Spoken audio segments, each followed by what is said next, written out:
子，天有不测风云，按你这么说，是不是走路摔个跟头都要赖我头上？你，去！我就问你一句话，你到底搬不搬走？你要是不搬，我就烧了你这医馆！烧了！你不妨试试。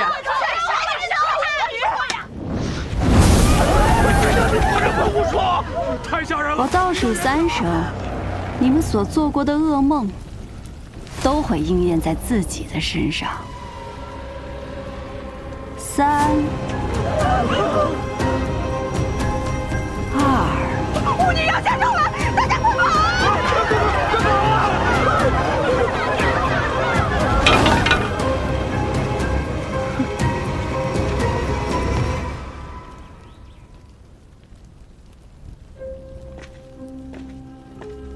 早就听说圣都有个巫女能窥梦医人，跟她闲聊几句，病就能治好。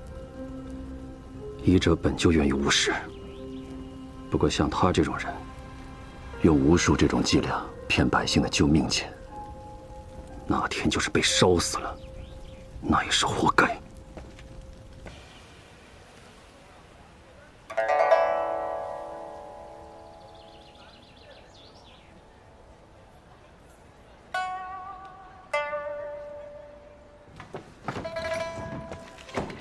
叶新一，我是正补阙府上的侍女。叶新一，正补阙邀你到府上做客。今日不问诊，改日再来吧。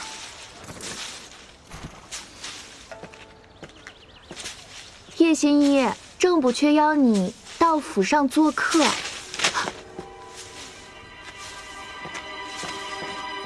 叶新一，正补阙邀你到他府上去。你怎么？哟，原来你这只鹦鹉除了说那几个字，还会说别的呀？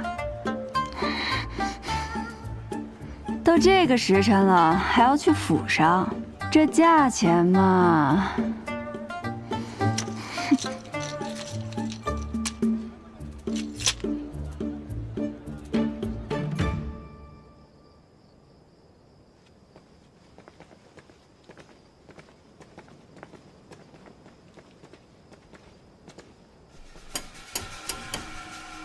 进来。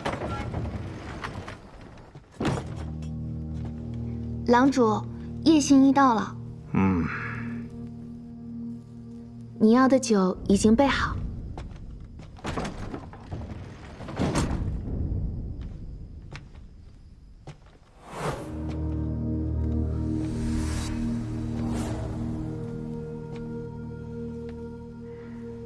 正宫有几日未能入眠了？半月，一闭眼就醒来。为此我寻遍圣都名医，却都无人能治。听闻你的医术非常特别，如能将我治好，必有重赏。替我把脉吧。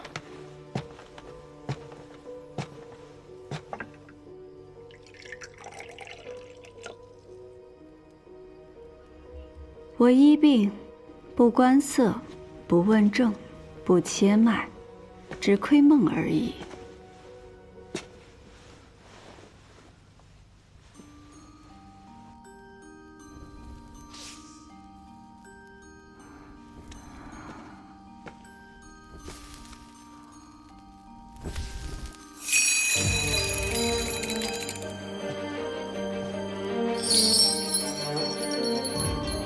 你看着我手中的铃铛，每听到一声响，心中便默念一个空字。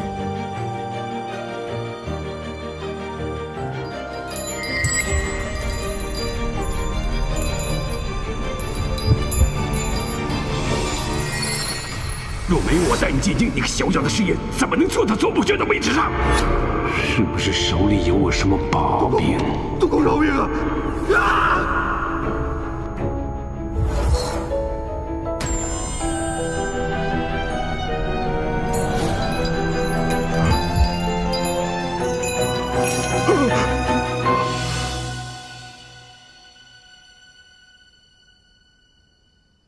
叶心怡，你的医术果然见效，只是你说你能窥梦，不知能否看到我的梦啊？是能看到一些，那梦中有可怖的人影，症结在于恐惧。你在怕什么？你可能看到人影的容貌。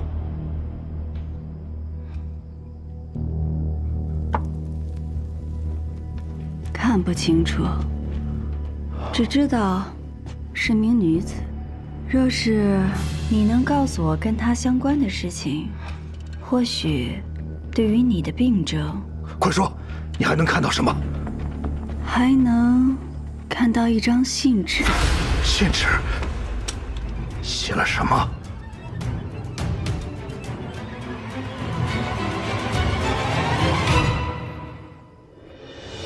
梦境杂乱无序，画面一闪而过，什么都看不清楚。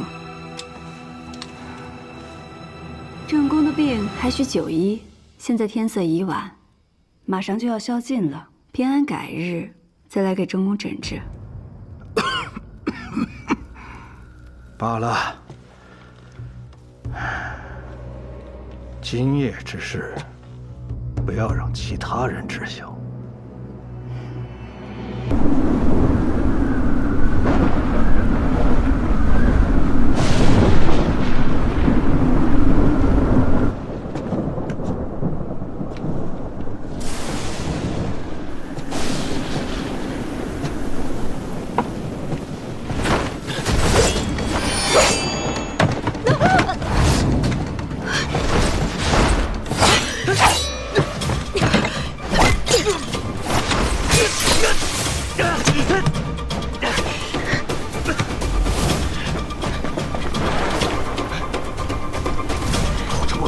抓紧走！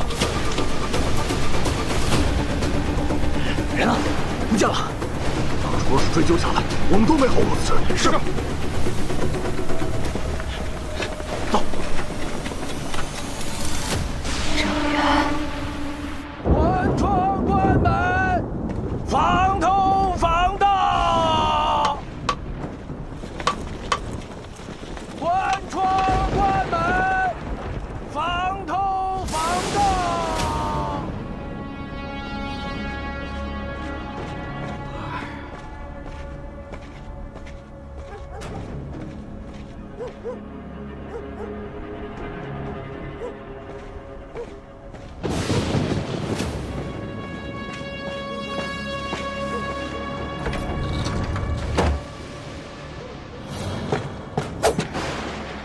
正宫为何派人追杀我？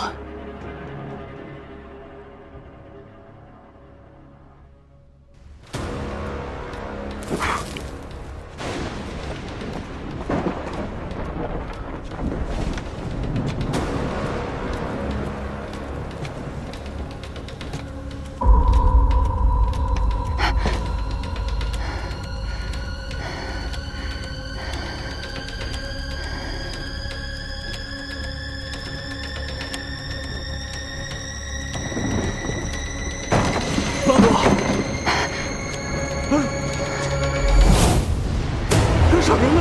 啊！杀人了！快来人呐！杀人了！叶平安，这名字有些耳熟。就是那个巫女。你对此案有何看法？但说无妨。昨夜郑补缺秘密请叶平安去府上看病，害症时，管家听见报更后，去看郑公是否歇下，正撞见叶平安持刀行凶。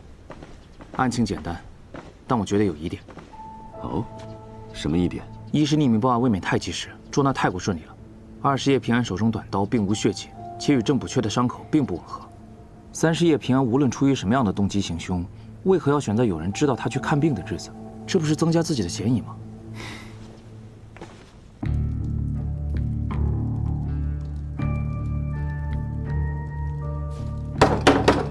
醒醒！哎，醒醒！谁？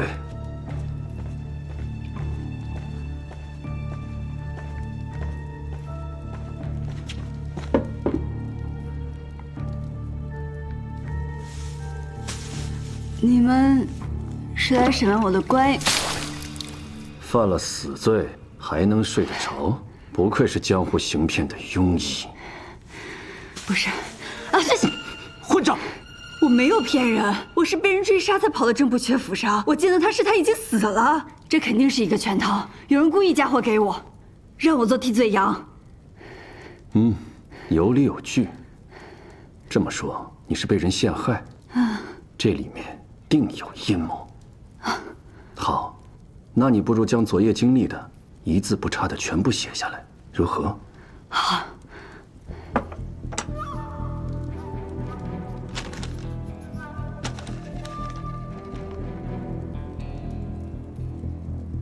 这是认罪书？你刚刚明明说……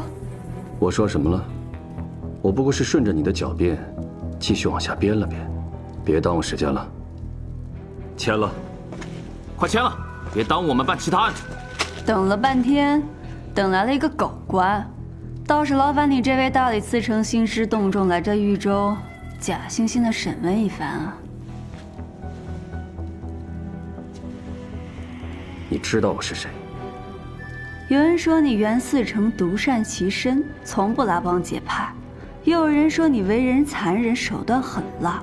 你出身芒高，本无机会出人头地，可后来却凭借着战功当了个小官，后又拼命争功得到提拔，这才有了现在这副狗官模样。你文宇。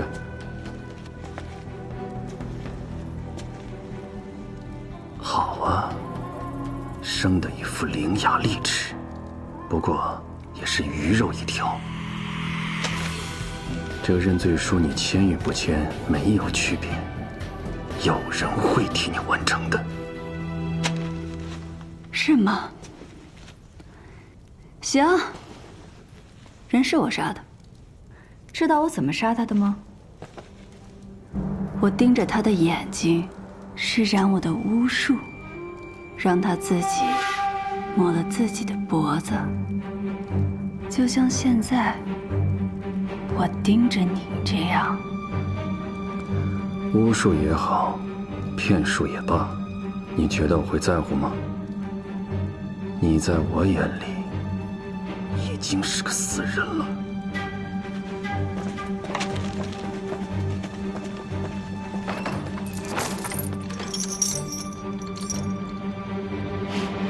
没想到袁嗣成和我这个死人又见面了。嗣成小时候有没有被烫出过水泡？疼的时候像火烧一样。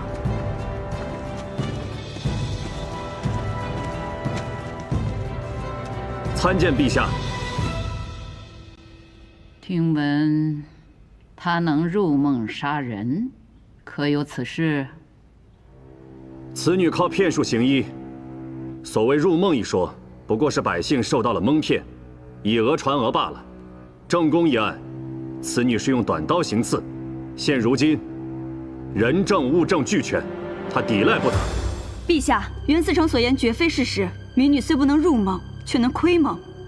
民女看到梦中令郑补缺恐惧之人，此人才是凶手。若陛下给民女一个机会，民女可找到此凶手，并查出他杀害郑补缺的证据，以还民女一个清白。陛下，此女一派胡言，她口中的窥梦，无非是信口雌黄。请陛下准许，借民女最不相信窥梦之术的袁嗣成一用。元清，你就配合一下。是。陛下，民女每次窥梦时都得来口酒。听闻陛下喜爱美酒，可否斗胆向陛下讨要一杯？赐酒。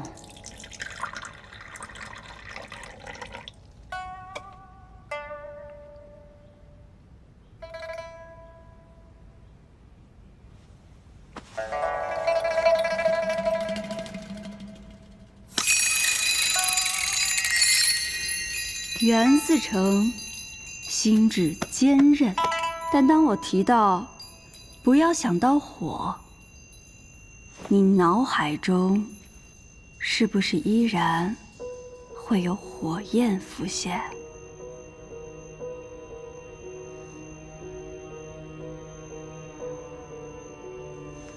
袁嗣成何时最惬意？让我猜猜。回到自己最熟悉的环境，四周寂静，你会独自躺在河道上的一条小船上，头头枕双臂，此时你便拥有了片刻的安宁。小心烫！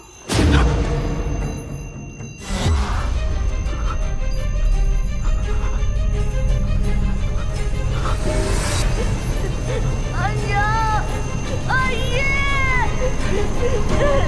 少晨，阿姨，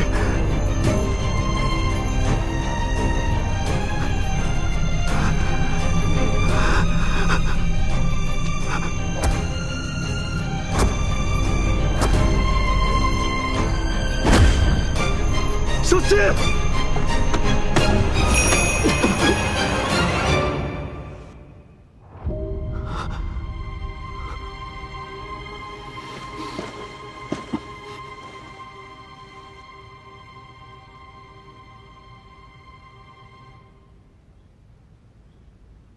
说说吧，刚才元清为何有那种举动？你看到了他什么心思？回陛下，是恨。民女看到了浓烈的恨意。对谁的恨？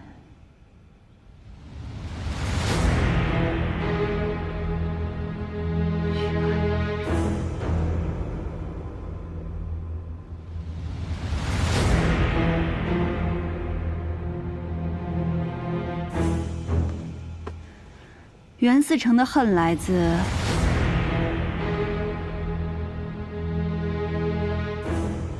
袁思成刚刚伸出手，是看到了记忆中自己心仪的女子。他张开双臂欲抱时，突然冲出2个孩童，口喊阿耶。袁思成方知此女已嫁作他人妇，难怪袁思成如今如此冷酷无情。这么大岁数了，也还未娶妻，倒也在情理之中了。元清啊，他说的可是实情？回陛下，叶平安所言，确实是臣的难言之隐。看来，你确实有辨识人心的本事。若留你性命，让你替他人猜了朕的心思，朕岂不是养庸遗患？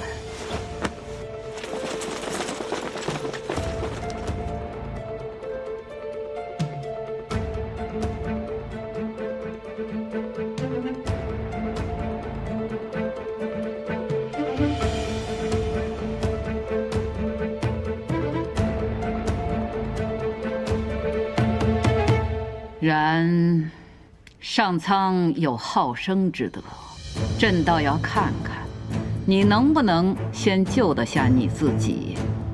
朕给你1日，明日宵禁前找出真相，可活；找不出，依旧是死。1日？是，民女一定不负圣恩。退下。是。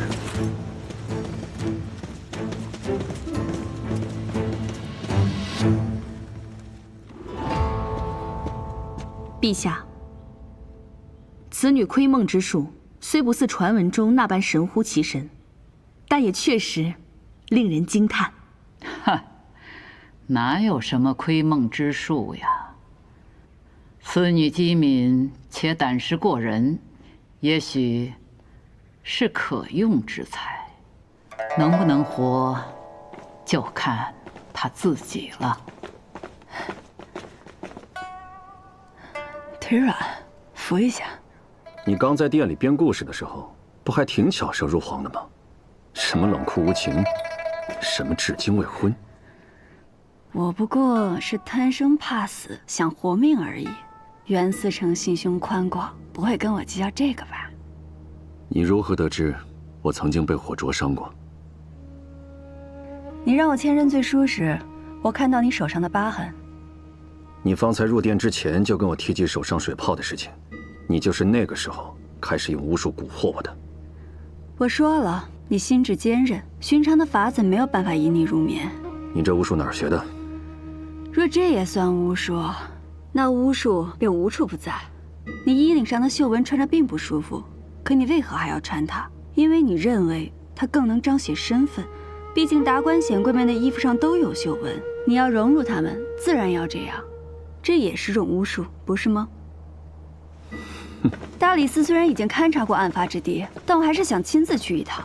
一日很紧，不如我们马上。明日要死的是你，又不是我，我为什么要费心思？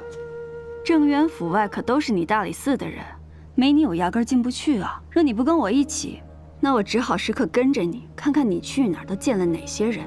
毕竟若我明日注定一死，我可是什么话都敢跟圣上说的。袁思成也不想被我拉下水吧？行了，再啰嗦我就扔下你一个人去。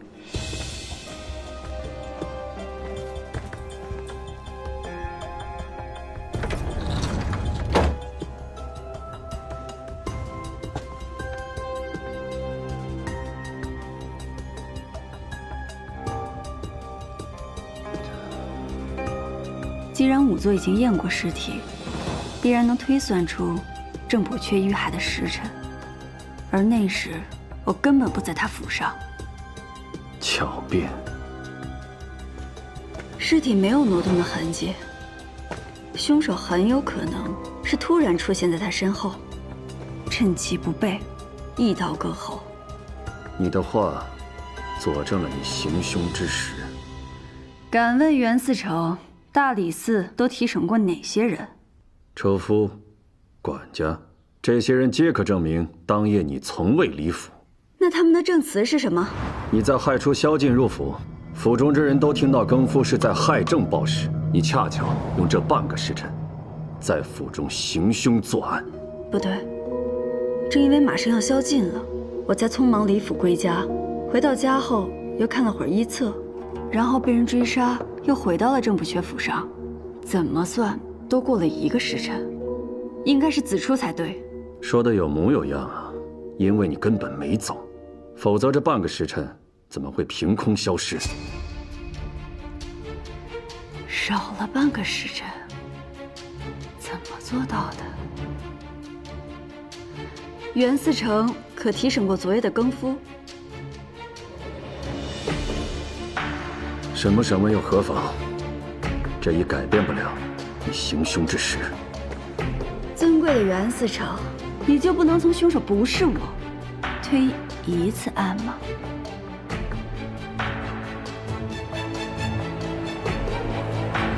文宇，去查一下昨夜案发后的离府之人。是。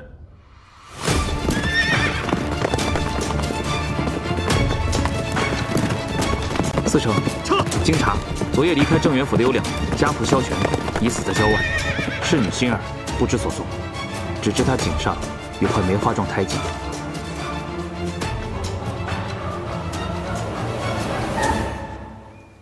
这就是案发后逃离正元府的家仆萧全。是，上官。这些线索断了。那个侍女心儿，能找到她吗？若是他真的参与了刺杀郑元，估计下场跟这萧全差不多。若是他侥幸活了下来，此刻估计已经逃出了城。现在已是有证，离宵禁只剩1个时辰了。文宇，你带着管家去核实一下这萧全还有心儿入府前后的情况。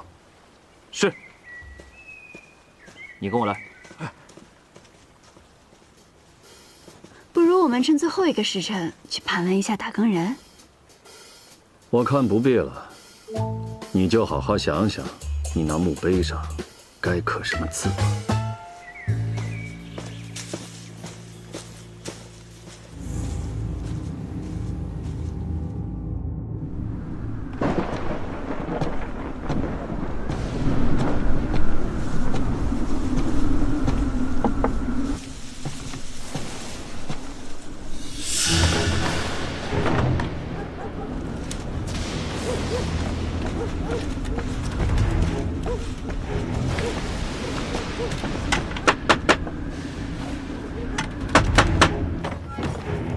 司城，曾轩求见。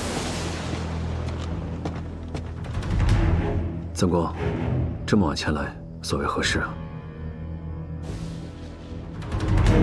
此死生且看。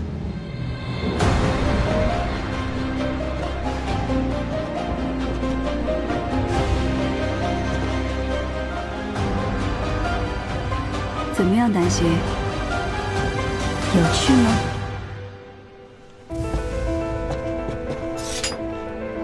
很尽兴。我按你的安排，混进郑元府1年多，总算取得他的信任。3年前，我看到郑元收到度量贪墨的密信，便连夜给度量传信，让度量知道郑元拿到了他贪污的罪证，成功离间了郑元，并且特意加重了让郑元失眠的药粉。等你去他的必经之路上引起他的注意后，民女心一夜平安，专医心之隐疾，顺势引导他来找你看病，同时让度量的暗桩发现。郑元被灭口后，如你所料，你成了度量眼中最合适的替罪羊。你可以赎罪了。我按计划变换身份四处散播关于你的谣言，终于引来圣上的召见。圣上宣召！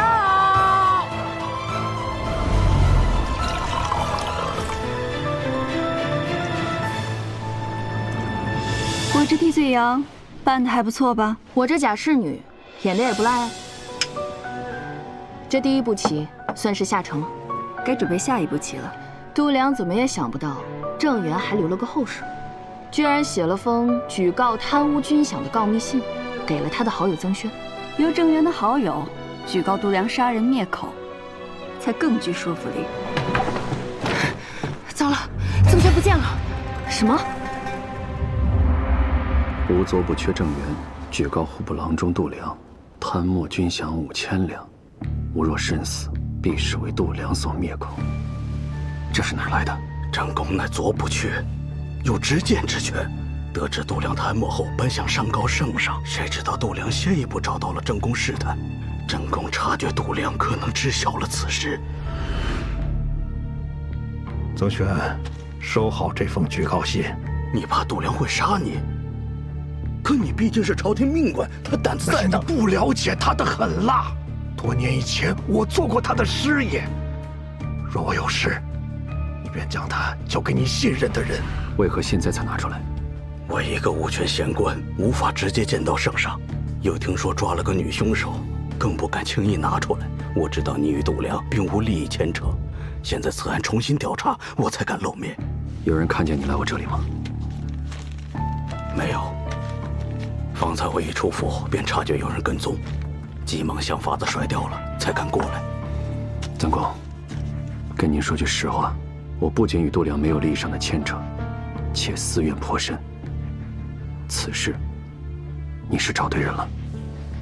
今夜，你先行在我府上休息，明日一早，我便带你入宫面圣。好，好。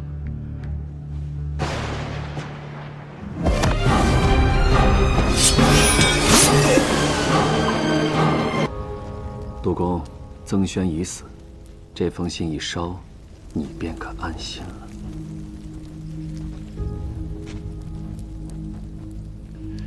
有劳袁子成替我解决了这个麻烦。之前我对你说的那些话，你没有放在心上吧？下了朝，你我都是生意人，生意人心中自然只有生意。袁子成当真爽快，但你所图的，他不止这一间赌坊吧？杜郎中在乎赌坊，肯定也不会是因为齐君山给你的那点分成吧？你在户部身居要职，只要有人想求你办事，便去那赌坊输上一笔银子即可。慎言，那可不是我的赌坊。你还有何所求？一并提出。独木难成林，杜郎中背靠李氏，还望杜郎中日后多多提携。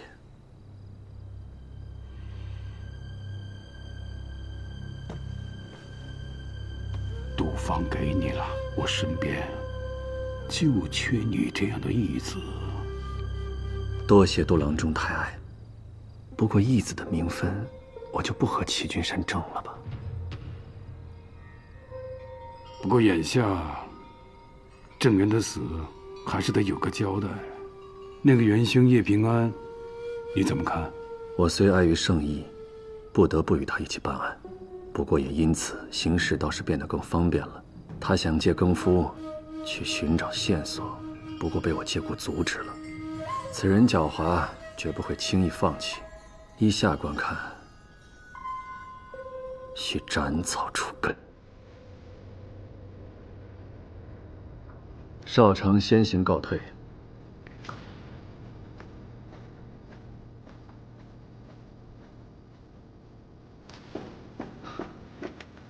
郎主，说，我亲眼所见，袁绍成杀了曾炫。至于叶平安，他今晚进了屋，便没再出来。盯紧他，一丝喘息机会也别给他留。是。郎主，郑源将巫医叶平安接到了府上看病，我们何不让他当替罪羊？你在他走后边动手，其他的交给我。是。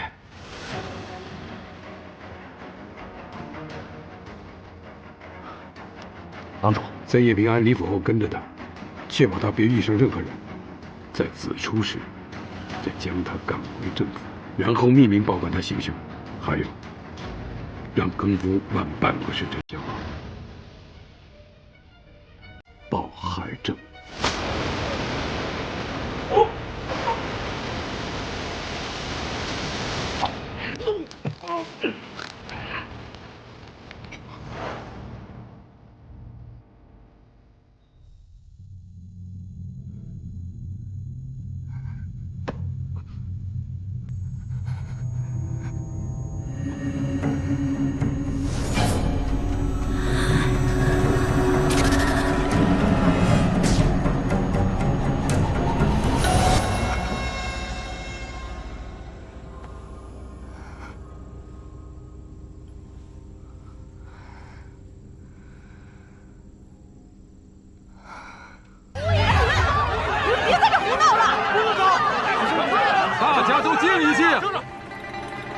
大家都冷静冷静，有什么事情啊，尽管跟我讲，我替大家做主，好不好啊？好。这个巫女，她用巫术咒死了别人的外甥。你有人证吗？有啊。哎，这人呢？刚刚还在这儿。既然没有人证的话，那大家就都散了吧，啊，都散了吧。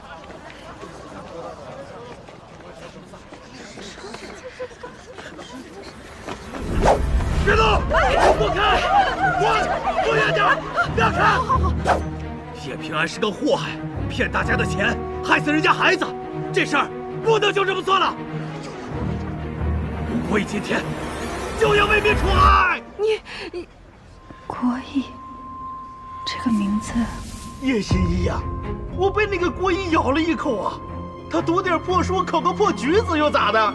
他也就是个做脚夫的命。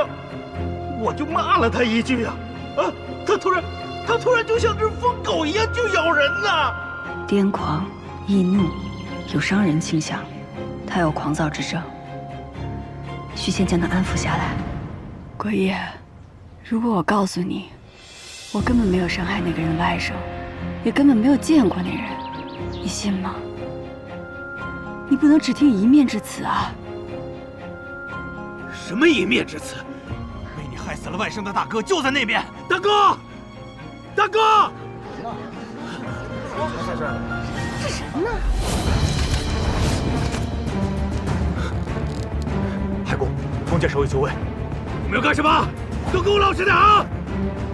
告诉他们，千万不要轻举妄动。是。此人读过诗书，却当了小妇，同情弱者，对官员缺乏信任。国义。你是个举子吧？你怎么知道？你怎么知道？你为了考取功名苦熬多年，可如果今日你因失手误伤了我，也会连累自己。你你这么多年的努力，不就白费了吗？白费了如何？当了橘子又如何？你根本不知道我吃过什么苦。圣上登基，天下更新。若碰上伯乐，我就有机会入仕。可我太天真了，我没钱，更没门第，想拜访一个小吏都需要入门礼。我做起了脚夫，他们对我喊打喊骂。可我也是读过诗书礼义的，凭什么？凭什么？你心中有怒，所以冲动时你会伤人。我是心中有怒，但我郭毅从不伤及无辜，更不后悔。前天夜里，要不是那个人与我争论时辰长短，我根本不会动手跟他打。我不后悔，我不后悔。哎呀，那你现在不就在伤及无辜吗？郭毅，孔孟之道，仁义为先，读圣贤书，行君子事。你看看你现在的样子，还像个读书人吗？你本性良善，不要因为面前的困境而误入了歧途。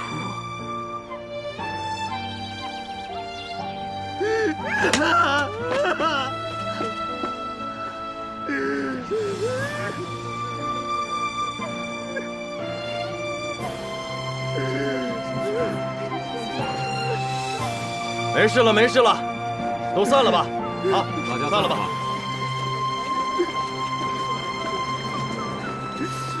海尚书，这郭毅只是心绪不宁，并非故意伤人，还望海尚书网开一面。叶平安，今天真让我见识到了你这疏导人心的本事。日后海公若有用得到平安的地方，平安一定随叫随到。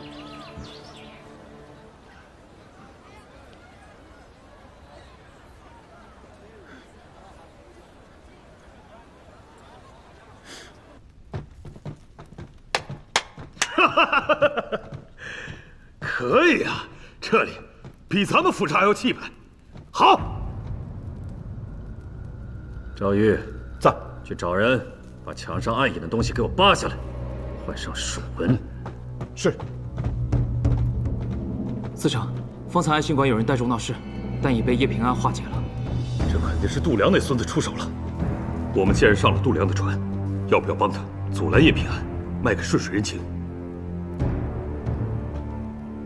我看不必，他没有证据，待暮鼓生毕，他便难逃一死。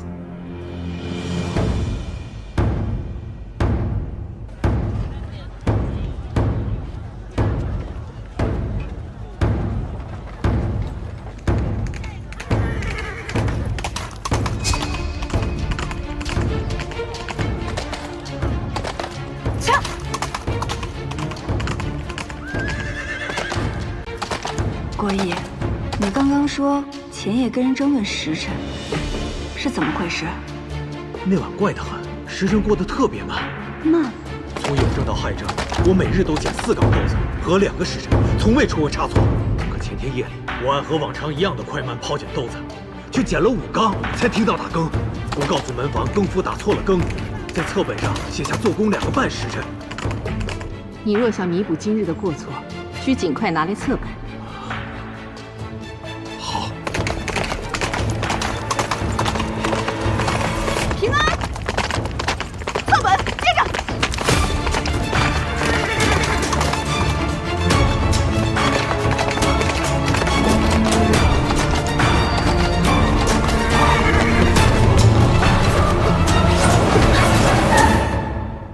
我是新叶平安，我要面圣。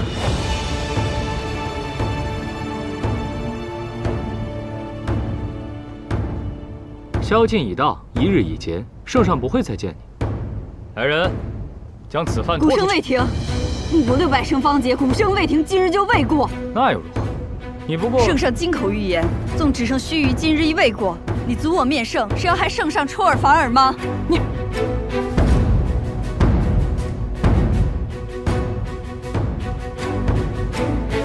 随我进殿吧。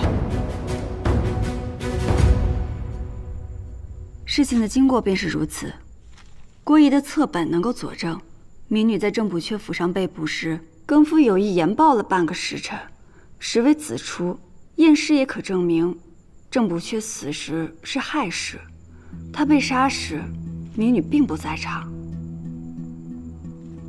还有此物是民女在郑补阙府上搜查时发现的。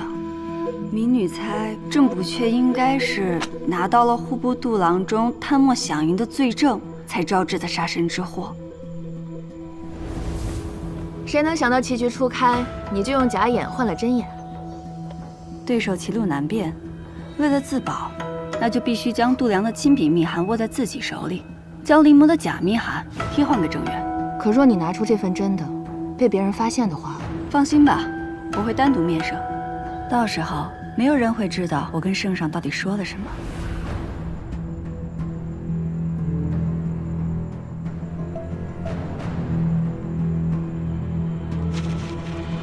哼，这就是你寻来的证据，不堪一用。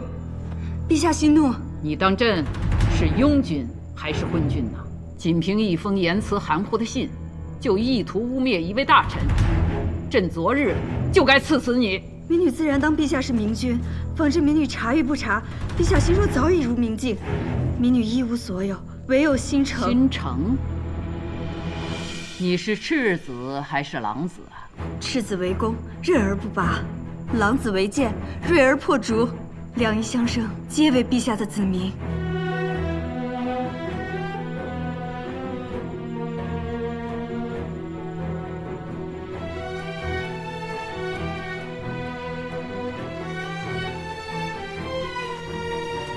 郑源一案非你之过，不过这密函也别再提了。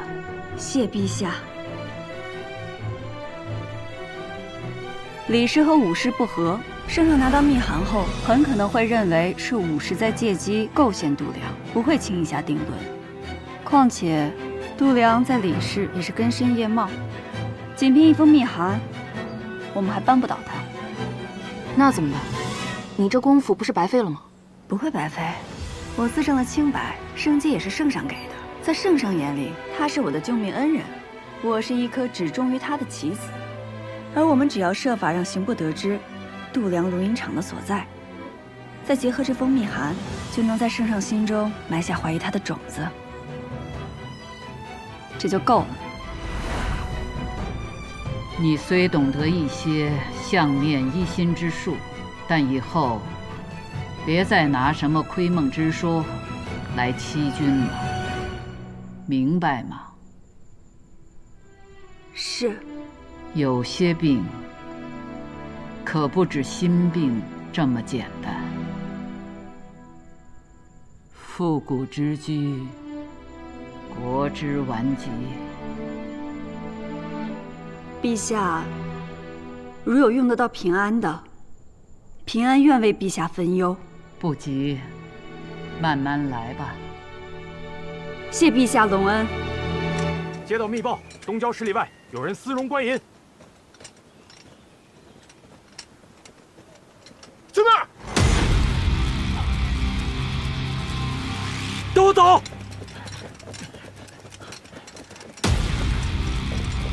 老大，有捕手！老大，有捕手！有捕手！什么？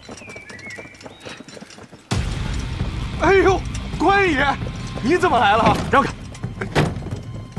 你们这容银厂来历不明，我们要查封此处，带走。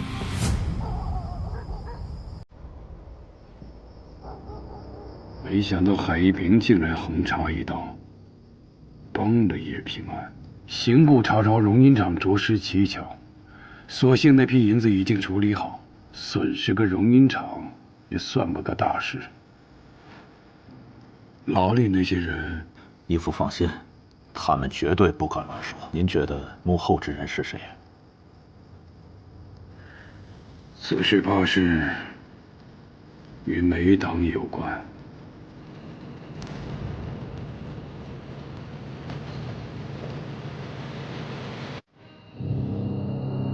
一切都准备好了，麻烦滚叔了，我们就守在这里，等于入网了。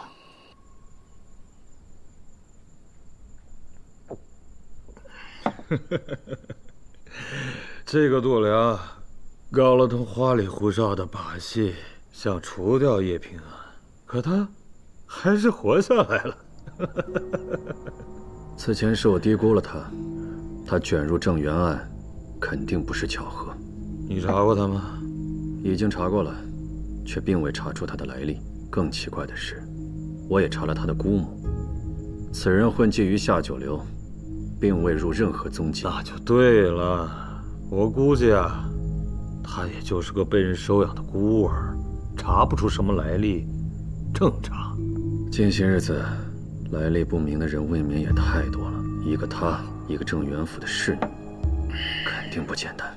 行了，每日思来想去的，你累不累呀？司城，出大事了！本营名人运抵圣夺的8万军饷，在官道上失踪了。什么？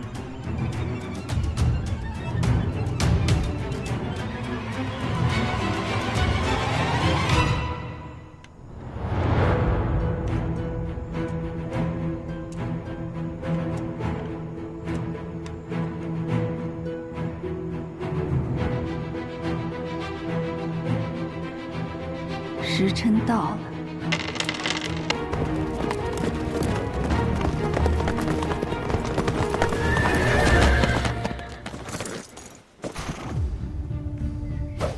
袁司城来了，是不是好奇怎么我也在这儿？立功近来颇得圣心，圣上重视军饷案，让立功前来协同办案，不足为奇。谁有那么大能耐，连军饷都敢动？我看是家贼难防，有人监守自盗，不如先把押送军饷的人用刑招待一番。立功刀尖对内的功夫，向来是一流的。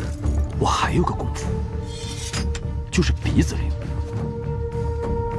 谁身上有问题，我一准能闻出来。那你来闻闻我。有酒香、檀香、薄荷香，却没有女人香。你就是押运官？是。军饷失踪之前发生过什么可疑的事情没有？一路过来，倒没什么可疑的，啊，只是在途经通泉县时，听到县里的小孩都在传唱一首童谣。什么童谣？月路行，多冤魂，遇使遇百鬼，迷雾葬此生，夜问此中客，无人愿点灯。通泉县，这个地方听起来有点耳熟啊。通泉县，此地离圣都并不算远。10几年前，就是在此地发生了惨绝人寰的御史案，主犯正是当年的监察御史于谦。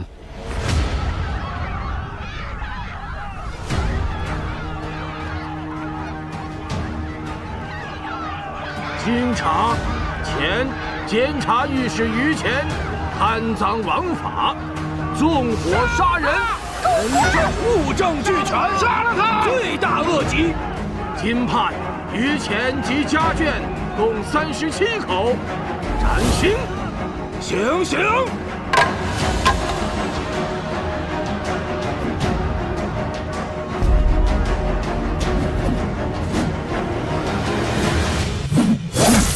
那个于谦可谓是臭名远扬啊！他为了抹除奸淫民女的罪证，杀了不少人灭口。我们也从童谣想到了御史案，就找当地人来问，他们都说，那于谦被满门抄斩后就成了恶鬼，驱使被他烧死的女子冤魂，飘荡在山间害人。巧了，军饷途经此处，此处便闹鬼。依我看，怕是有人想借御史案来故弄玄虚。这军饷消失跟鬼怪之说又有什么关系？我们亥时行至此地，山中忽然起了大雾。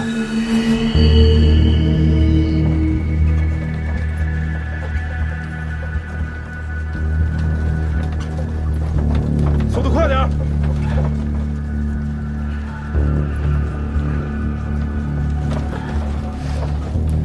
这雾怎么越来越大了？不会真的跟那童谣说的一样吧？不要相信那些无稽之谈，都给我打起精神来！继续走。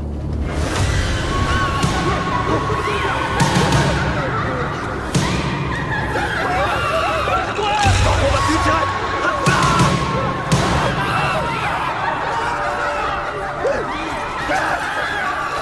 我们不知怎么回事就晕倒了。我们醒来的时候，军饷连头押运车都不见了。这还真是鬼啊！再提鬼字，我割了你的舌头！押运队在亥时昏迷，寅时左右醒来，这中间不过几个时辰，所以贼人肯定还来不及抹去痕迹。顺着车辙往前搜。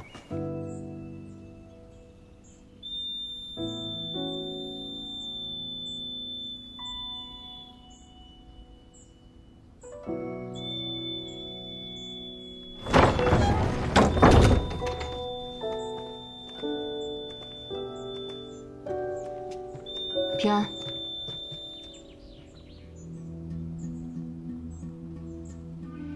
平安，他是谁？是故人，和我们一样。放轻松点儿，你们很快就会熟悉我的。想不到兜兜转转这么多年，还能在圣都遇到御史案的同命人。日后霓裳就是自己人了，他将参与到我们的行动。那你们跟我讲讲，是如何相遇的？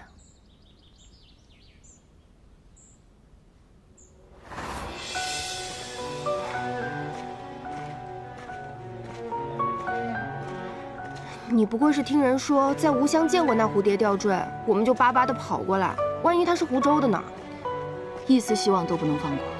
那女孩若活着，我们兴许能从她身上找到证据。太白县女主唱，这大街小巷都传遍了，好些人都说了，太白星啊，那位太后太后。彩莲，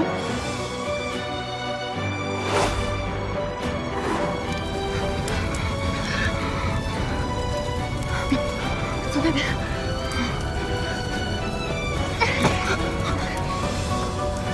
快走！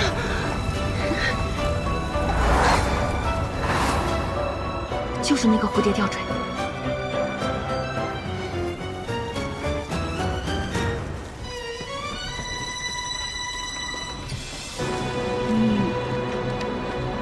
认得这块玉，你与我们可以算作故人，御史案的故人。我们相遇之后，决定要在圣都等待时机，直到圣上登基。圣上决心革除贪渎，我们觉得机会终于来了。只有借助更大的力量，才能让度量和郑渊这些恶人受到真正的惩处。至于后来发生的事情，你都猜到了。军饷失踪也是我们计划中的一环。度量本就贪污了部分军饷，正好引风吹火，让火烧到他身上。那你再讲讲，是如何将军饷从押运队里偷出来的？官道离上一个驿站太远，若想今日将所有军饷送到圣都，押运队昨夜就得赶路。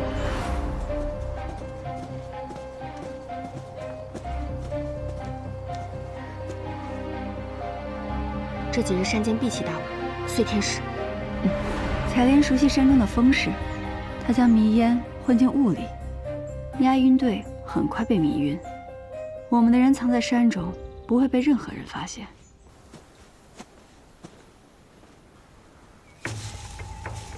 这就是诡异。下三滥的招，点了迷烟混在雾里，这群蠢货还大喊大叫，越是激动，吸入的迷烟就越多。倘若没有童谣，让他们先乱了心智，他们也不会自乱阵脚。我倒是觉得此招甚妙。还等什么？搜山，任何可疑的地方都不要放过。是。慢着，此处的压痕也不对劲，押运车上满载着军饷，为何这压痕如此之浅？也许他们是分批转走。我只是不想让立功扑一场空。不在山里，还能在哪儿？这么短的时间，如果是我，不运进山里，倒是还有一个更简单的办法。石御史，咱们还往山上追吗？他说的不是没有道理。万一他是对的，这份大功不能被他独抢。跟上，看看他想干什么。是。你们没有把军饷运进山？山路的压痕难以掩盖，带着那么重的军饷也跑不远。况且，来查案的人里，有一个十分棘手。谁？袁绍成。军饷失踪，大理寺一定会介入此案。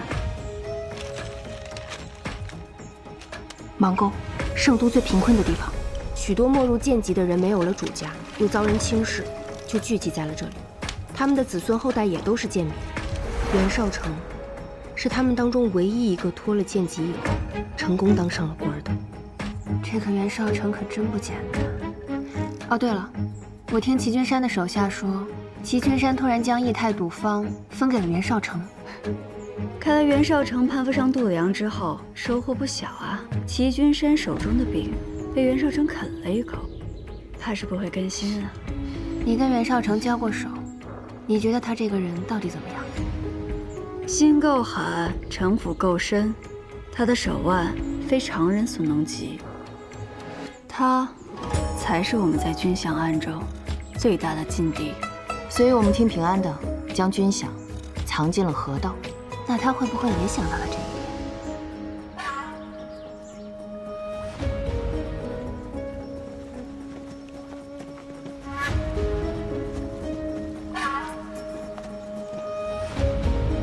把军饷倒进河里，真亏你想得出来。反其道而行之，将军饷藏在河里，这才是最安全的。文宇，你把船夫召来，让所有人沿河仔细搜查。是。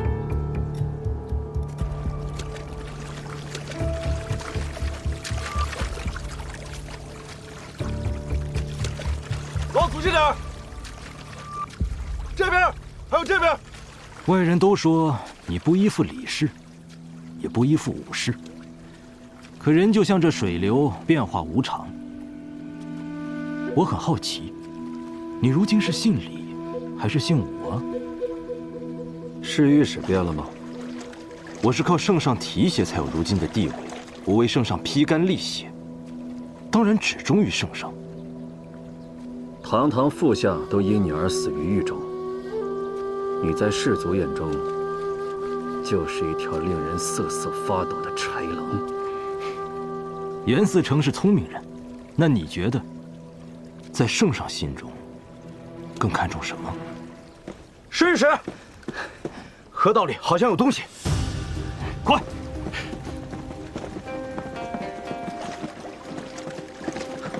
侍御史，你看那。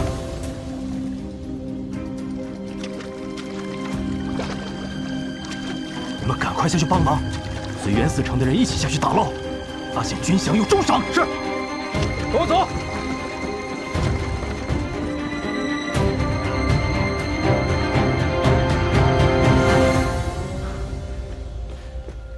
侍御史，没有发现军饷，河底反光的都是淤泥。船夫，这河里的淤泥为何会反光？官爷，我们经常在河里跑船，这条河的上游有矿，所以河中有这等景观并不稀奇。哈哈哈哈哈哈！我怎么就信了你的邪？在这里浪费这么长时间，最后他们跑得没鸟影了。袁绍成，我现在怀疑你跟他们是一伙的。侍御史，慎言。儒学巡洋也不过如此。这案子袁嗣成还是站远点，当心水湿了你的鞋。所有人给我进山，别在这里浪费时间。是。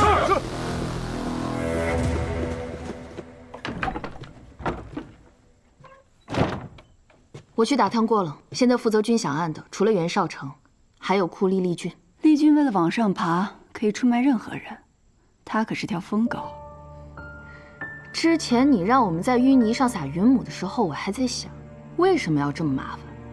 原来你是故意要让袁绍成栽跟头，这样他就不会一直盯着那条河道了。还有，如今战事虽歇，但仍要抓紧时间，尽快完成计划，让朝廷收回军饷。如果真将军饷藏进山里，反而不好办了，所以只能另寻他法。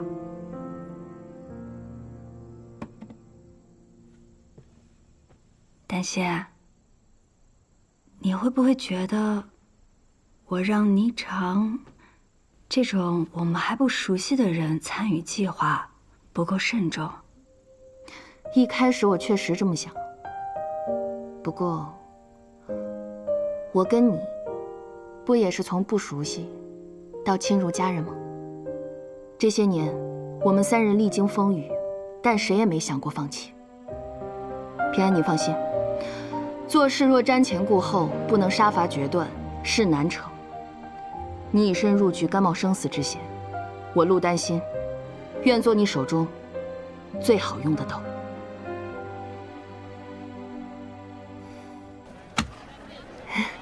这块肉也太大了，我要不了那么多，再切一半吧。好。我是想要你切一块大的，一块小的，我要小的那一块。好。哎，这块小是小了，但部位又没那块好啊。切这儿，这儿看着挺好，这块吧。哎呦，哎，你这什么态度啊？你还做不做生意啊？老板，这块肉我要了。他要了。包好了，送过去。好嘞。黑子，看他啊！还是你这个瘟神好使啊，什么凡人精都能被你吓跑。东江那边怎么样了？今夜要起大雾，是把军饷转移出来的最佳时机。但是河道那边目前还是有人在守着。谁的人？袁绍成。厉军入山搜查了，但不知道为什么袁绍成却没去。行，我来想办法。拿着，走了。干什么？别碰我黑仔！彩莲姑娘，给我来1斤肉。好啊，70文。涨那么多？这盐价都飞涨了，我这猪肉还不能涨？你买不买？不买别挡着我做生意。买。这块够吗？行。今天谁惹着你了？火气这么大？你别管。喏。谢了，彩珠姑娘。什么猪？呸！哪天我非毒死你跟袁守成！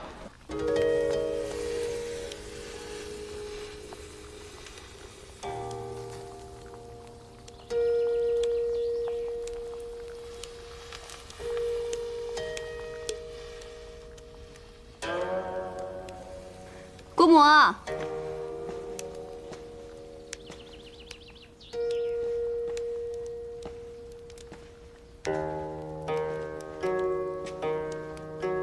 你是？真没想到，你这医馆的陈设还挺别致，就是和四周相邻的铺面有些格格不入。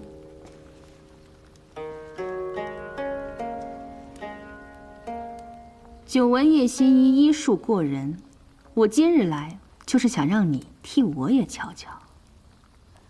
那你这边请。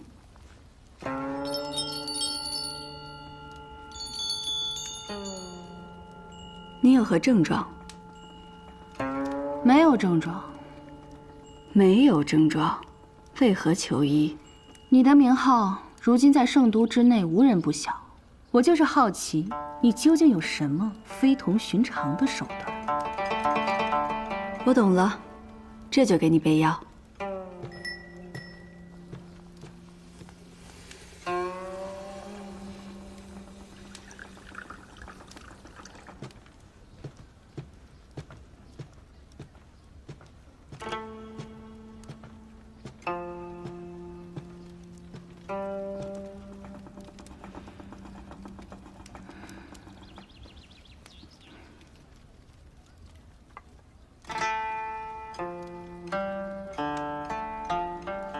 这是什么？你喝了便知。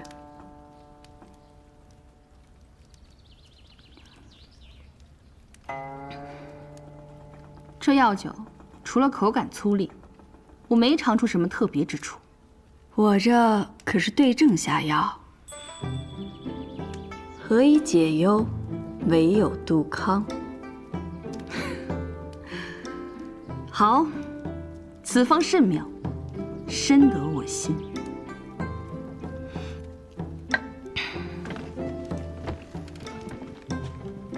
叶心一果然名不虚传。圣上口谕。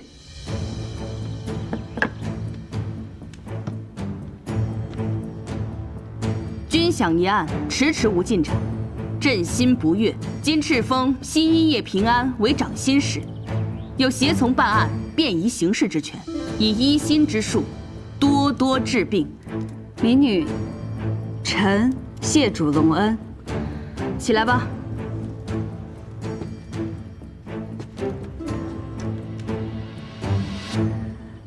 原来是圣上跟前起草诏敕的武舍人，刚才唐突了，还望见谅。你是如何得知我身份的？能为圣上传旨，又如此气度的圣都贵女，唯有一人。只是我也没想到，刚才武舍人竟如此爽快地喝下我那杯粗酒。我没有喝不惯的酒，粗酒也好，佳酿也罢，有多少价值，在于为我斟酒的人。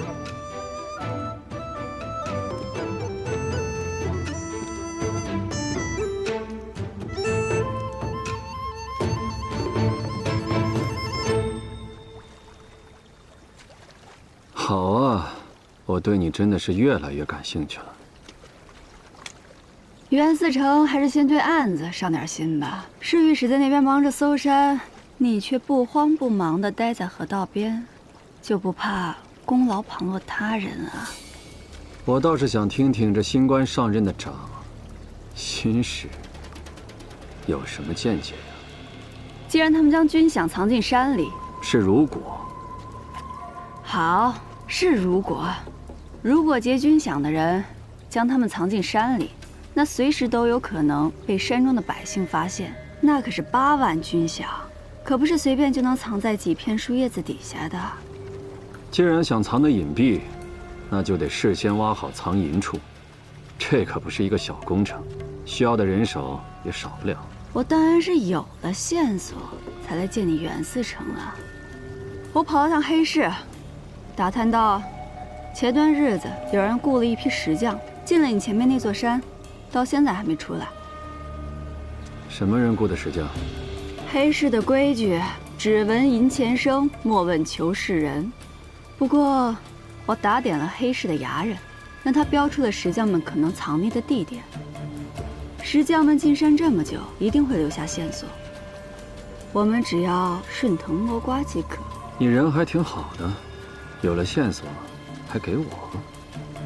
新官上任，不能负了圣上的隆恩啊！只可惜我两手空空，只得倚仗袁思成你费心结案了。若是等到论功行赏那日，还请袁思成别忘了在功劳簿上也给我添上一笔。你这功夫没白费，谢谢。别客气。走。文宇，将这个交给厉俊。是。走。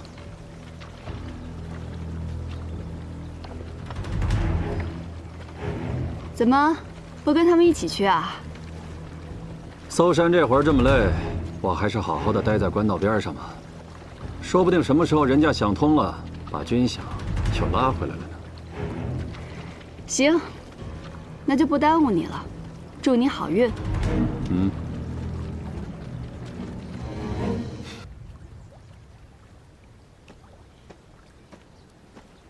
思成，我弄了些吃的，吃点吧。什么事这么好笑啊？没。你从上次打猎回来之后，一个人没事儿就傻乐，是看上哪家姑娘了吧？上次打猎时，我在林中竟然看到一个女子在驯鹰。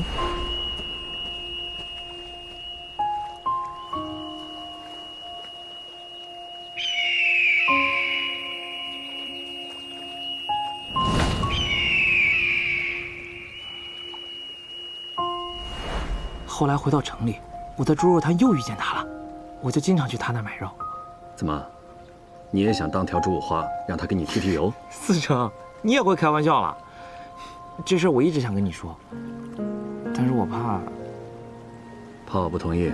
我的命是你救下来的，你说我以后也算袁家人，袁家人不能被人欺负，不能做孬种，不能不齐心。你把我带进大理寺，给了我尊严。如果你不同意，我是不会。尊严不是我给你的，尊严是你给你自己的。你刚刚也说了，我们袁家人不做孬种。既然如此，你去跟那姑娘直接表明心意。她若是愿嫁，这门婚事，日后我做主了。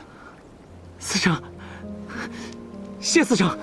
好了，丽君那边查的怎么样了？啊，四成，四成，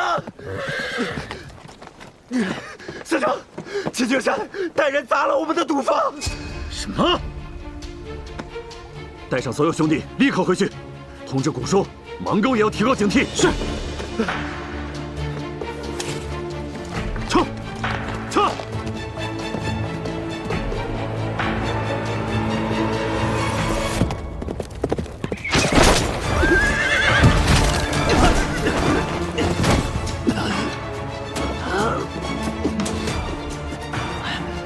杜郎中，请你一叙。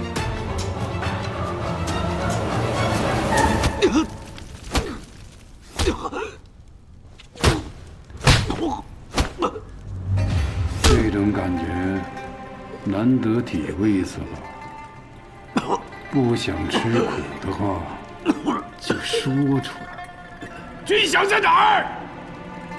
军饷，你为什么要问我？我再问你一遍，军饷藏在哪儿？我不知道，你在说什么。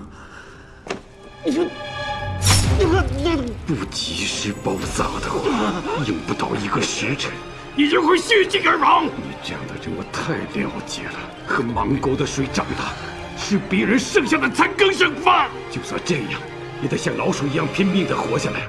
但我生下来就是老虎，你这老鼠怎么跟虎斗？我一伸腿就能把你踩成一滩烂泥，你还没明白你惹的是什么人？我能让你生不如死！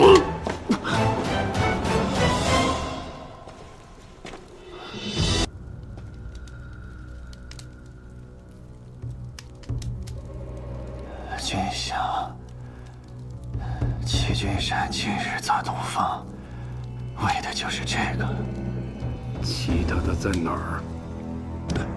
说出来，少受点苦。杜公今日私下审我，是觉得能从我这儿捞功，还是觉得你口袋里那5000两不满足你的胃口？我若真有军饷，为什么要将其中一地藏于赌坊，等着人来搜？有军印的军饷，本就无法在市面上使用，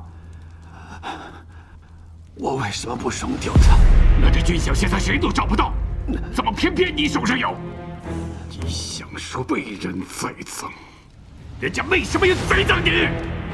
杜公先别急，你仔细想想，他们栽赃于我，正说明他们怕我，因为他们知道，如今只有我才能找到军饷，所以才挑拨我们的关系。你有线索？杜公叫我留在此多待一会儿，恐怕什么线索都没有了。要像你说的那样，他们这么看重你呢？我给你几天？5日足矣。今日的教训很深刻，何况我也无路可走，只是希望有朝一日多功生之士郎能少带着我点。算你小子聪明，识物。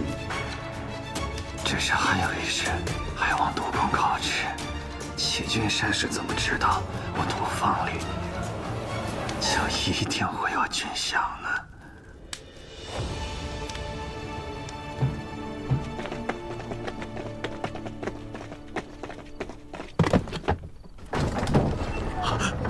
少城，司长，少城，这谁干的？快，搭把手！来了，闪开，闪开，水来了！围这么紧干嘛？还让不让人喘气？闪开！别瞎嚷嚷，死不了。少城，认真点儿。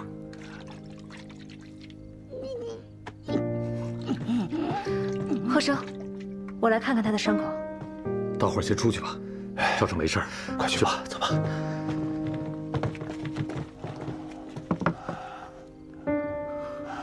说吧，谁干的？度良。度良，他不是跟你合作吗？这老狗怎么还对你下手了？合作，互相利用罢了。终有一日，我会让他付出代价。齐俊山，他敢下手玩阴他，这口恶气绝对不能这么算了。这伤口虽然不大，但也颇深。你们若还是想要找人报仇，也要先掂量好自己的斤两。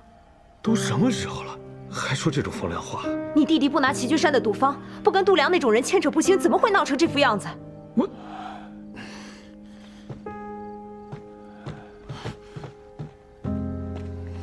别理他。齐君山那头，你一定不要冲动行事。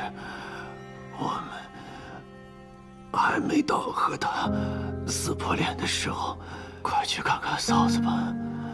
我没事。文宇，照顾好他。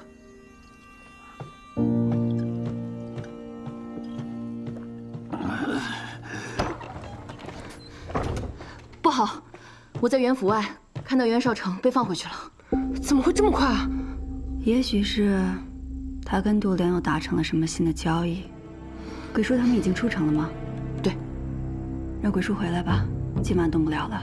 那军饷怎么办？机会可以再找，现在最重要的是不能露出任何马脚。袁绍成这个人睚眦必报，我得想想该如何应对。大家最近都小心点。嗯。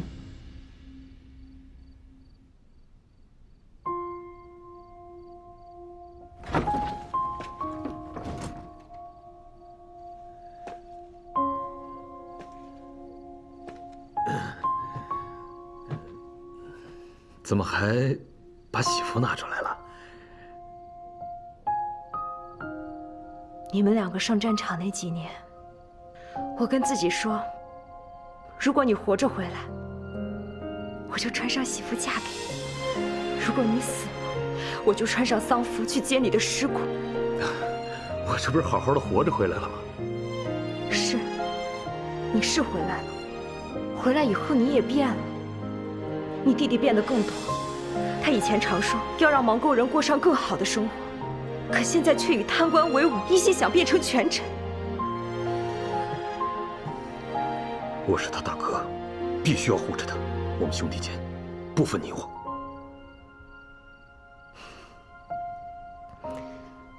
行，你兄弟我不管。倘若有一天你像他那样回来，我不会为你掉一滴泪。白生，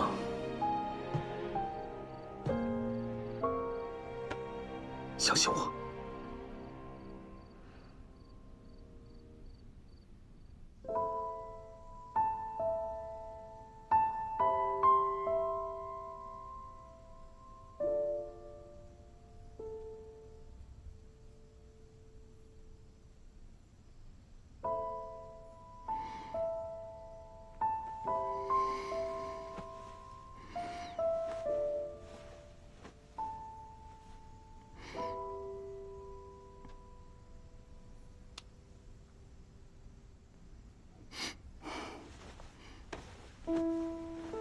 就知道你还没睡着。我以前睡不着的时候，阿娘就这样牵着我，让我安心。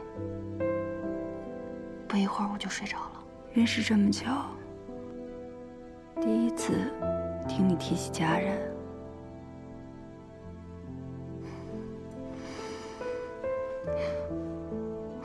我阿娘年轻的时候从南闯北，有了我才安顿下来。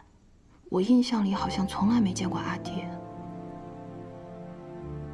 但是阿娘对我很好，她总说人一定得明事理，所以她攒了一筐自己都舍不得吃的鸡蛋，去给我换了人家的旧书，我才能读书认字。那时候的生活很简单，但是也很开心。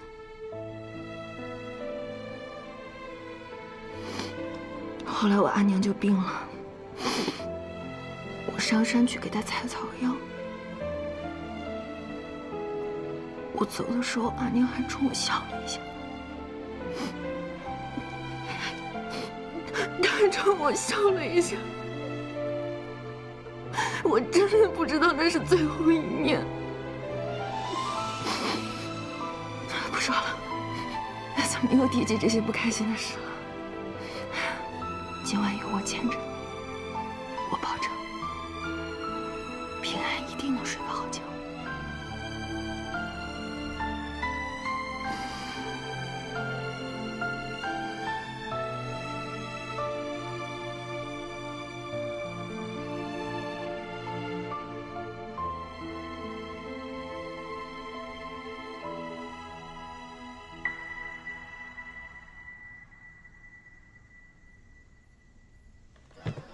我没事，你放心，我还能喝2杯。是是是，我信我信，慢点啊。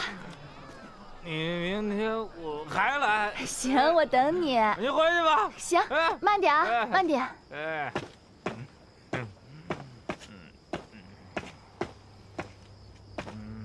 你叫阿荣？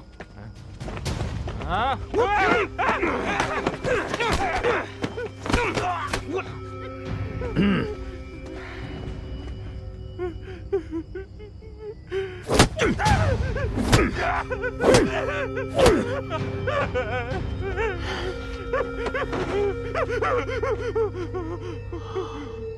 疼不疼？看把人打的。说吧，那张纸条从哪儿来的？我不知道，我真的不知道。不然我再帮你回忆一下。饶了我，别打了，别打了。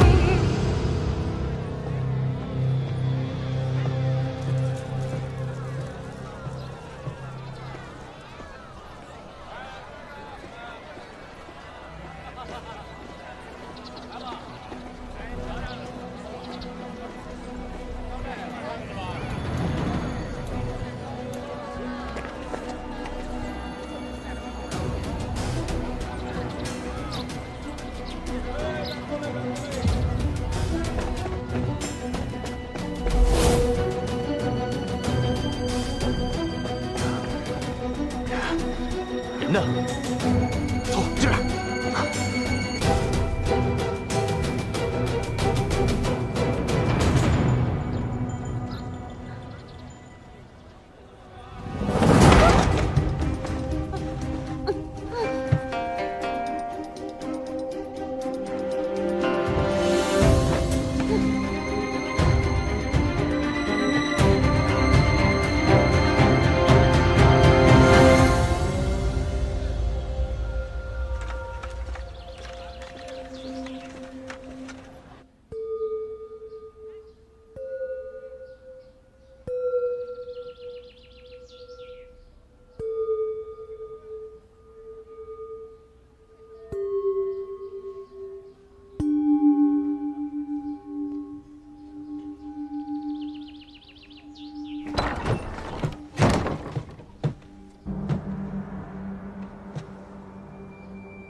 看来，你今日等的病人，恐怕是来不了了。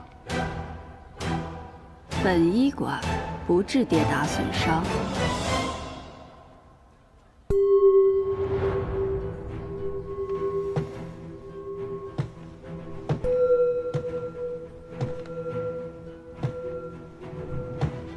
叶新一啊，叶新一，你可是给了我好大一个惊喜啊！万国乡有人知道军饷的下落，还巧了，那人恰好就是你要等的病人。原来袁思成是来我这儿治疑心病的。那我这病何药可医啊？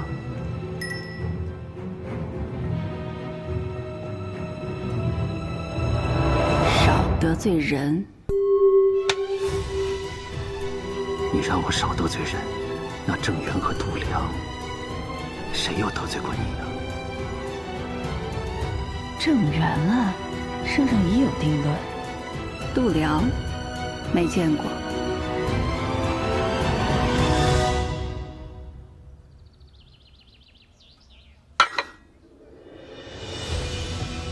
我还不曾问过叶新一。曾经在哪里生活？为何要来到这圣都呢？家在吴乡，后来四处游医，久闻圣都繁华，我又爱才，就来了。没去过通泉县？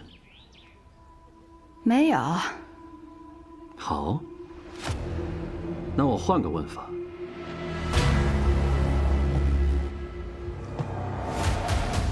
你听没听说过这10多年前的御史案？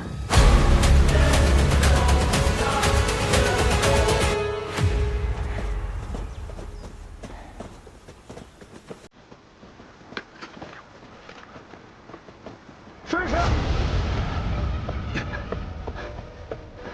顺御史，属下在前面发现一个山洞，有生火做饭的痕迹。这帮杂种！我让他们找找这御史的字吗？我走。是。御史案可是个大案，老百姓谁不知道啊？哼。那你对当年的监察御史于乾有什么看法？我能有什么看法？那于乾丧尽天良。他出身通泉县，虽在圣都做官，但经常回乡视察。直到有人告发他掳掠民女，还搜刮民财。为了掩盖罪证，他杀人放火，终究还是没逃过制裁，被满门抄斩，遗臭万年。袁嗣成怎么突然提起此案？我就是有一个大胆的猜想：当年通泉县卧虎藏龙，杜良和郑源此2人都是从通泉县被提拔起来的。如果他2人当年与于乾有勾结，却逃脱了罪责，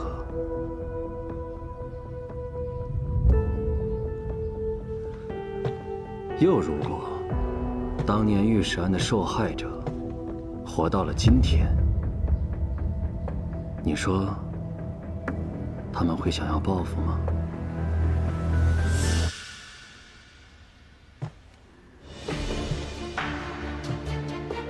袁嗣成的猜想再大胆，也是口说无凭，不是吗？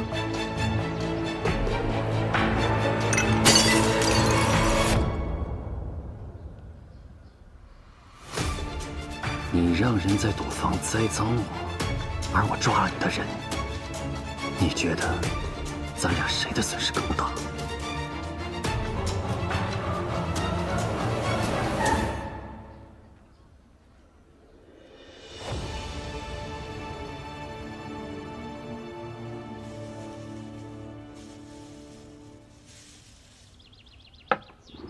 把军饷藏在官道旁的河里，再在河道另一处撒上这云母来混淆视听，吸引人的注意。妙啊！袁嗣成能消消气了吧？杜良刁难你，我倒觉得你的机会来了。他从未信任你，即便你找到军饷，也难逃一死。和我合作才是你唯一的出路。有点意思。说说，那8万两军饷，你打算怎么花？原本要运去黑市藏起来，现在有了你，就有了更好的地方——芒沟。行啊，谁都想不到，这本应运进圣都的军饷，就一直在圣都。我还以为你会再考虑一下。我不会将这军饷交给杜阳的，况且，厉俊很快就要发现他被人给耍了。你，这不也没给我时间考虑吗？此时，有人比我们更着急。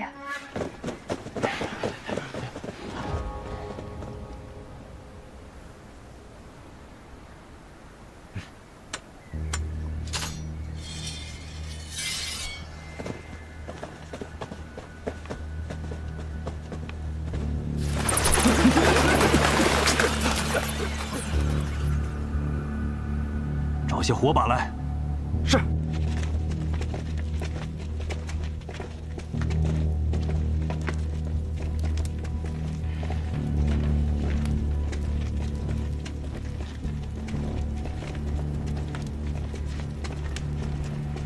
承诺了。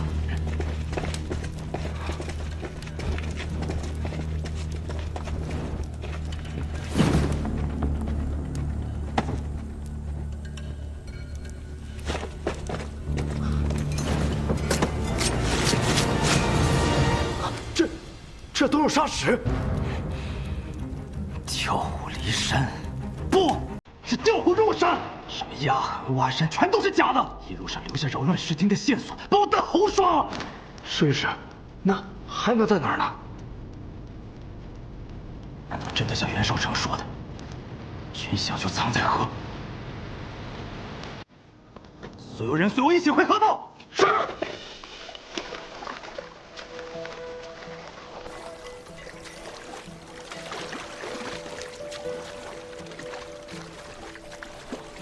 好，好，好，把船固定好。快，哎，小心轻放啊！哎，给我，小心点啊！慢点啊，你们都小心点，往里放啊。胡叔，这些东西一定要藏好了，多派2个人守着。暗道的入口，一定要找东西给遮掩着。你放心吧，我都打好招呼了。少成，你要知道这件事有多么可怕，不只是对你，对所有人。危险越大，机会就越大。我也是为了咱们芒沟人。你阿爷是我最好的弟兄，我也把你当做我自己亲生儿子一样看待。从小到大，我敬你，重你，但这件事情，我铁了心了。你就听我一句劝吧，过2日把他们都交上去，对你来说便是大功一件啊！其他的，赶快收手。哎，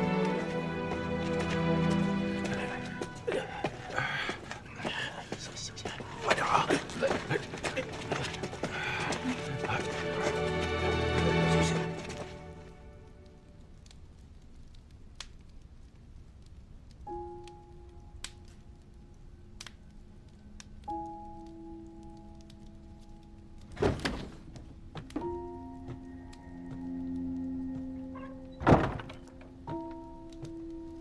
少成啊，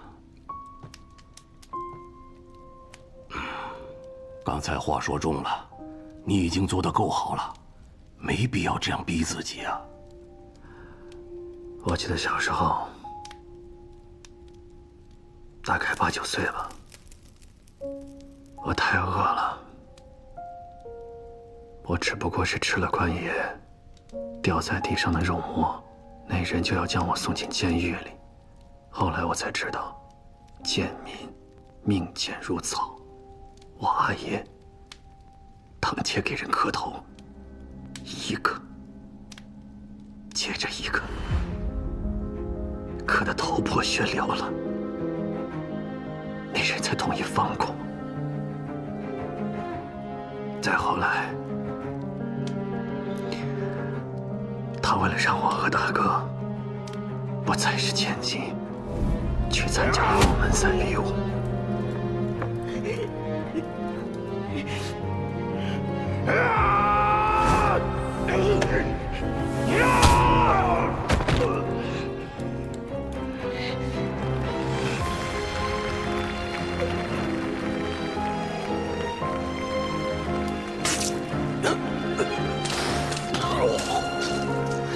阿娘身体本就不好，阿爷死后她重病一场，也走了。狼狗的百姓活着的时候，像烂泥一样被对待，死了没人再看一眼，把尸体堆里一扔，分不出谁是谁，就像垃圾一样被烧掉。空气里焚烧尸体的味道，到今天我都忘不了。这些年来，我学到了很多道理。不论我怎么爬，我在世俗的眼中，只能是任人践踏的老鼠。如果我不想让人用刀架在我的脖子上，就要先将他们踩进脚底的淤泥里。我一定要让他们知道，我们这些老鼠是如何让他们脚下的大地颤动的。顾州，我一定会让这里的人都过上好日子，家家户户皆可安寝，一生无虞。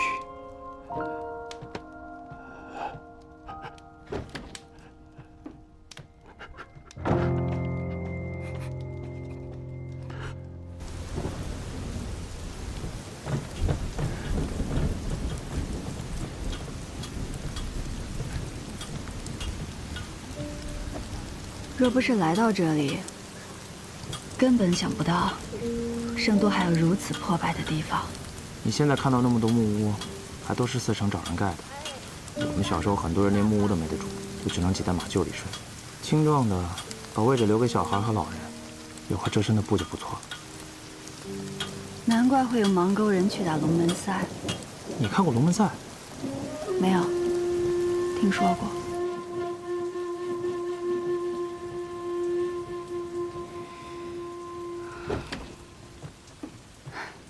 霓裳，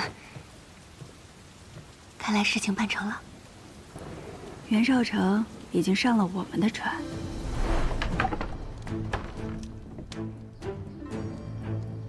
平安，我打探过了，昨夜万国乡周围多了很多大理寺庵探。